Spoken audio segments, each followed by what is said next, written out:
الحمد لله رب العالمين والعاقبة للمتقين والصلاة والسلام على سيد الأنبياء والمرسلين وعلى آله وأصحابه أجمعين. أما بعد فأعوذ بالله من الشيطان الرجيم. بسم الله الرحمن الرحيم. الذين يؤمنون بالغيب ويقيمون الصلاة ومما رزقناهم ينفقون. صدق الله العظيم. اللهم صل على سيدنا ومولانا محمد وعلى آل سيدنا ومولانا محمد وبارك وسلم. اللهم صل على سيدنا ومولانا محمد وعلى آل سيدنا ومولانا محمد وبارك وسلم. اللهم صل على سيدنا ومولانا محمد وعلى آل سيدنا ومولانا محمد وبارك وسلم. بسم اللہ الرحمن الرحیم. الذین پرہیزگار وہ لوگ ہیں، یؤمنون بالغیب جو ایمان لاتے ہیں بن دیکھے، ویقیمون الصلاۃ اور وہ قائم کرتے ہیں نماز کو، ومما اور اس چیز سے رزقناہم جو ہم نے ان کو رزق دیے ہے، ينفقون وہ خرچ کرتے ہیں. اس آیت شریفہ میں متقیوں کی 3 صفتوں کا ذکر کیا گیا ہے. پہلی صفت بن دیکھے ایمان لانا، دوسری صفت نماز قائم کرنا، تیسری صفت اللہ کے دیے ہوئے رزق میں سے خرچ کرنا. تو پہلی صفت جو ہے وہ بن دیکھے ایمان لانا. ایمان کے بارے میں اختصار کے ساتھ چند باتیں میں عرض کر چکا ہوں، اور جن اسباب کی وجہ سے ایمان کے ختم ہونے کا خطرہ ہوتا ہے وہ بھی چند چیزیں میں نے عرض کی ہیں. اللہ تعالیٰ ہم سب کو محفوظ فرمائے. اور بن دیکھے ایمان لانا، مثال طور ہم نے اللہ کو دیکھا نہیں ہے لیکن ہم اللہ پر ایمان رکھتے ہیں، یہ ہے بن دیکھے ایمان لانا. ہم نے اللہ کی قدرت کی نشانیاں دیکھی ہیں، آسمان دیکھے، زمین دیکھی، چاند، سورج، ستارے، تو ہم نے مان لیے کہ اللہ ہے اور اللہ واجب الوجود ذات ہے. ایسے بھی فرقے موجود ہیں جو اللہ کی ذات کے ہی منکر ہیں. ایک فرقہ دہریہ ہے، وہ اللہ تعالیٰ کی ذات کا منکر ہے، کہتے ہیں یہ سارا نظام خود چل رہا ہے، کوئی چلانے والا نہیں ہے. ایک دفعہ ان کا مناظرہ ہو گیا، وقت طے ہو گیا، جگہ طے ہو گئی، تو مسلمانوں نے امام اعظم امام ابو حنیفہ رحمۃ اللہ علیہ سے کہہ دیا کہ دہریہ نے ہمارے ساتھ مناظرے کا چیلنج کر دیا ہے. پھر میں پریشانی ہونا، میں آ جاؤں گا. وقت جو مقرر تھا وہ آ گیا، وہ تاریخ آ گئی، لوگ بڑے جمع ہو گئے، دہریہ بھی آ گیا، لیکن ابھی تک امام ابو حنیفہ رحمۃ اللہ علیہ نہ پہنچے. کافی انتظار کرتے رہے، لوگ واپس جانے کے لیے تیار ہو گئے کہ امام صاحب تو ہے نہیں. تو دہریہ بھی کہہ رہا تھا دیکھو تم جھوٹے ہو نا، اس لیے تمہارا امام نہیں آیا، تم سچے ہوتے تو آنا جاتا. بڑا بھڑکاتا رہا. بالآخر امام اعظم امام ابو حنیفہ رحمۃ اللہ علیہ پہنچے. تو دارے نے کہا تم اتنی دیر سے آئے ہو؟ ہم انتظار کرتے رہے. تو امام صاحب نے فرمایا دیکھو بھائی، میں آ رہا تھا، جس راستے سے میں نے آنا تھا وہاں ایک دریا تھا، اور وہ دریا عبور کرنا تھا، کراس کرنا تھا. تیرنا میں جانتا نہیں تھا، کشتی کوئی تھی نہیں، تو میں پریشان کھڑا تھا. اچانک میں نے کیا دیکھا، دریا کے کنارے پہ جو درخت کھڑے تھے نا، خود بخود درخت کٹنے شروع ہو گئے، کوئی کاٹنے والا نہیں تھا، خود وہ کٹنے شروع ہو گئے، خود بخود اس کے پھٹے بڑھنے شروع ہو گئے، خود بخود پھٹے جڑ گئے، خود بخود کشتی تیار ہو گئی، اور کوئی چلانے والا بھی نہیں، بلّاہ بھی نہیں ہے، اور خود بخود کشتی نے چلنا شروع کر دیا۔ میرے پاس آئی، میں کشتی میں بیٹھ گیا، کشتی نے مجھے دوسرے کنارے پہ پہنچا دیا، اب میں آ گیا ہوں۔ بلّاہ کے لگا، دیکھو مسلمانوں، تمہارا امام کیا کہتا ہے؟ بھلا کوئی درخت بغیر کٹنے کے کٹا؟ پھٹے بغیر بنانے والے کی کبھی بنے؟ بغیر بنانے والے کی کشتی کبھی بنی؟ بغیر ملا کے کبھی کشتی چلی؟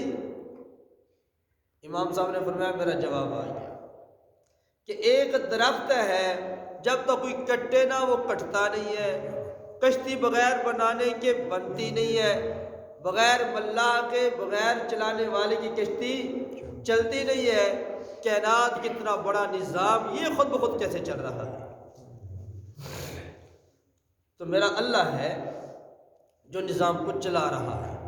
داہریہ کی عقل میں بات آ گئی کہ بات تو ویسے ٹھیک ہے کہ ایک درخت جب تک کوئی نہ کاٹے وہ درخت نہیں کٹ سکتا، تو اتنا بڑا نظام یہ خود کیسے چل رہا ہے؟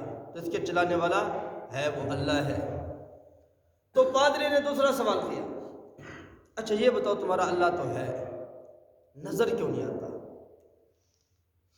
تو انہوں نے کہا ایک دودھ کا پیالہ دودھ منگوایا، تو امام اعظم امام ابو حنیفہ رحمۃ اللہ علیہ نے فرمایا، دیکھو یہ دودھ ہے، اس میں مکھن ہے یا نہیں؟ کیا لگا ہے، دہی ہے، لسی ہے، نظر کیوں نہیں آتی؟ فرمایا اس میں مکھن ہے، نظر نہیں آتی، اس میں دہی ہے، نظر نہیں آتی۔ تو امام صاحب نے فرمایا، میرا رب ہے، نظر نہیں آتا، اور یہ قدرت کی نشانیاں بتا رہی ہے میرا رب ہے۔ پادری کا جو ٹھیک ہے، داہریہ نے کہا ٹھیک ہے۔ ایک اور سوال کیا، اچھا یہ بتاؤ، اس وقت تمہارا رب کس طرح منہ کر کے بیٹھا ہے؟ کتنے مشکل سوال تھے۔ تو امام ابو حنیفہ رحمۃ اللہ علیہ نے فرمایا، اینما تولوا فثم وجہ اللہ، جس طرف ہی دیکھو اللہ ہی اللہ، میرے رب تو ہر طرف ہے۔ یہ نہیں کہ میرا رب مشرق طرف دیکھ رہا ہے تو مغرب طرف نہیں ہے، تو مغرب طرف دیکھ رہا ہے تو مشرق طرف نہیں ہے، میرا رب تو چاروں طرف دیکھ رہا ہے۔ داہریہ نے کہا، اچھا آخری سوال، کیا کہ اس وقت تیرا رب کیا کر رہا ہے؟ اس وقت تیرا رب کیا کر رہا ہے؟ تو امام صاحب نے کہا، دیکھو میں سفر کر گیا ہوں، تو پہلے آ کے بیٹھا ہے، تو کرسی پہ بیٹھا ہے، میں کھڑے ہو کے جواب دے رہا ہوں، اب تو تھوڑا نیچے ہے، میں کرسی پہ بیٹھتا ہوں پھر جواب دوں گا۔ انہوں نے کہا ٹھیک ہے۔ وہ کرسی سے نیچے اتر آیا، امام صاحب کرسی پہ بیٹھ گیا، پھر یہی میرا رب کر رہا ہے، پہلے تو کرسی پہ تھا، اب میں۔ تو داہریہ نے کلمہ پڑھا، تو میں عرض یہ کر رہا تھا، بن دیکھے رب پہ ایمان لایا، ہم نے رب کو دیکھا نہیں ہے، اگر رب کی قدرت کی نشانیوں کو دیکھا، دیکھو کالے رنگ کی بھینس ہے، اس کو جو چارہ ڈالتے ہیں اس کا رنگ اور ہوتا ہے، پانی کا رنگ اور ہوتا ہے، ونڈے کا رنگ اور ہوتا ہے، کھال کا رنگ اور ہوتا ہے، اندر گوبر بھی ہے، پیشاب بھی ہے، خون بھی ہے، گندگی بھی ہے، سب کچھ ہے، لیکن اس بھینس میں سے اللہ میں خوشبودار صاف ستھرا دودھ پلا رہا ہے، یہ میرا اللہ ہے، یہ سارا نظام چلانے والا میرا اللہ ہے۔ اور یؤمنون بالغیب، بن دیکھے ایمان لایا، ہم نے اپنے نبی کو دیکھا نہیں ہے، لیکن ہمارا ایمان ہے، ہم سارے نبیوں پہ ایمان لاتے ہیں کہ سب سے پہلے نبی حضرت آدم علیہ السلام، اور سب سے آخری نبی حضرت محمد الرسول اللہ صلی اللہ علیہ وآلہ وسلم، اور درمیان میں جتنے پیغمبر ہیں سب پہ ہم ایمان لاتے ہیں۔ قرآن پاک کو اترتا ہم نے نہیں دیکھا، قرآن پاک کو نازل ہوتا ہم نے نہیں دیکھا، لیکن قرآن پاک پر ہمارا ایمان ہے کہ یہ اللہ کی سچی کتاب ہے اور حضرت محمد صلی اللہ علیہ وسلم پر نازل ہوئی ہے۔ ہم نے فرشتوں کو دیکھا نہیں ہے، لیکن فرشتوں پر ہمارا ایمان ہے۔ ہم نے جنت کو نہیں دیکھا، جہنم کو نہیں دیکھا، پل صراط کو نہیں دیکھا، حشر کے میدان کو نہیں دیکھا، قبر کے اندر کیا ہوتا ہے کیا نہیں ہوتا ہم نے نہیں دیکھا، لیکن ہمارا ایمان ہے کہ قبر پر حق ہے، جنت پر حق ہے، جہنم پر حق ہے، پل صراط پر حق ہے، میدان حشر پر حق ہے۔ ہمارے نبی نے ہمیں بتا دیا، ہم نے قبول کر لیا، ہمارا ایمان ہے، یہ سب کچھ موجود ہے۔ تو یہ ہے یؤمنون بالغیب، بن دیکھے ایمان لانا۔ ایک دیکھنے پر ایمان لانا یہ کوئی کمال نہیں۔ دیکھو اب ہمیں وقت ہے، مثال ہے کوئی اگر نہیں مانتا تو اس کو اب وقت ہے وہ مان لے، رب پہ ایمان لے آئے، نبی پہ ایمان لے آئے، قرآن پہ ایمان لے آئے، فرشتوں پہ ایمان لے آئے، قیامت کے دن پہ ایمان لے آئے، مرنے کے بعد دوبارہ زندہ ہونے پر ایمان لے آئے۔ اب موقع ہے۔ اگر اب ایمان نہ لائے، جب نزا کی کیفیت شروع ہو گئی، سکرات کا جھٹکا شروع ہو گیا، اس وقت فرشتے سامنے نظر آئے گی، موت سامنے نظر آئے گی، اب مانے گا تو اب کوئی فائدہ نہیں ہے۔ اب وہ دیکھ کر مان رہا ہے، بن دیکھے تو اس نے نہیں مانا۔ تو ایمان تو وہ ہے جو بن دیکھے لیے۔ خلیفہ ہارون الرشید رحمت اللہ علیہ بادشاہ گزرے ہیں، نیک بادشاہ تھے۔ یہ اپنی گھر والی ملکہ زبیدہ کے ساتھ سیر و تفریح کے لیے نکلے جا رہے تھے، تو راستے میں حضرت بہلول رحمت اللہ علیہ بزرگ تھے، اللہ والے تھے، وہ ریت مٹی کے گھر بنا رہے تھے، جس طرح چھوٹے چھوٹے بچے ہوتے تھے مٹی کے گھر بناتے تھے۔ تو خلیفہ ہارون الرشید رحمت اللہ علیہ گزرے تو سلام کیا، السلام علیکم۔ تو حضرت بہلول رحمۃ اللہ علیہ فرمایا وعلیکم السلام ورحمۃ اللہ وبرکاتہ۔ خلیفہ ہارون الرشید نے پوچھا یہ کیا بنا رہے ہو؟ انہوں نے کہا یہ گھر بنا رہے ہو۔ کیوں؟ فرمایا جو اس گھر کو خریدے گا میں دعا کروں گا اللہ اس کو جنت کا گھر عطا فرمائے۔ تو خلیفہ ہارون الرشید رحمۃ اللہ علیہ یہ تو ایسا مجذوب ہے، بس کہیں پہنچا ہوا ہے، چلا گیا۔ پیچھے سے جب ملکہ زبیدہ گزری تو اس نے آ کے پوچھا بہلول یہ کیا کر رہے ہو؟ انہوں نے کہا یہ گھر بنا رہا ہوں۔ کیا کرو گے اس کا؟ میں یہ بیچوں گا، جو گھر یہ خریدے گا میں اس کے لیے دعا کروں گا اللہ تعالیٰ اس کو جنت میں گھر عطا فرمائے۔ تو کہا کتنے کا ہے؟ میں 1 دینار کا ہے، کہ مجھے 1 دے دو۔ ملکہ زبیدہ نے 1 دینار دے دیا، اس نے اس کے نام پر گھر مٹا دیا اور دعا کر دیا اللہ تجھے جنت میں گھر دے گا۔ تو اب جب رات ہوئی خلیفہ ہارون الرشید رحمۃ اللہ علیہ سو گئے، خواب آیا، خواب میں دیکھا جنت ہے، خوبصورت محل ہے، اس دروازے میں لکھا ہوا ہے یہ محل ملکہ زبیدہ کا ہے۔ انہوں نے کہا یہ میری بیوی ہے ملکہ زبیدہ، یہ تو میری بیوی کا محل ہے، چل میں دیکھ ہی لوں۔ جب دیکھنے کے لیے اندر جانے لگے تو فرشتے کھڑے تو کہا نہیں بھائی تیرا نہیں ہے، دنیا کا معاملہ اور ہے، یہاں کا معاملہ کچھ اور ہے، یہ اس کا مال ہے وہ داخل ہوگی تو نہیں ہو سکتا یہاں۔ میری بیوی ہے، کہ بیوی ضرور ہے، ابھی تو نہیں جا سکتا۔ ہاں کھل گئی، وہ خواب بھی یاد آیا اور کل والا واقعہ بھی یاد آیا۔ واقعی وہ جو بزرگ بیٹھا تھا نا گھر بیچ رہا تھا، تو ملکہ نے تو لے لیا تھا، اس کو تو جنت میں محل مل گیا، میں نے لے لیا تھا۔ اب دوڑتا ہوا گیا تلاش کرتے کرتے وہاں پہنچا جہاں گھر بنا رہے تھے حضرت بہلول رحمۃ اللہ علیہ۔ کہنے لگا بہلول یہ کیا کر رہے ہو؟ یہ گھر ہے، کیا کرو گے؟ ان کو بیچوں گا، جو خریدے گا اس کے لیے دعا کروں گا اللہ اس کو جنت میں گھر دے گا۔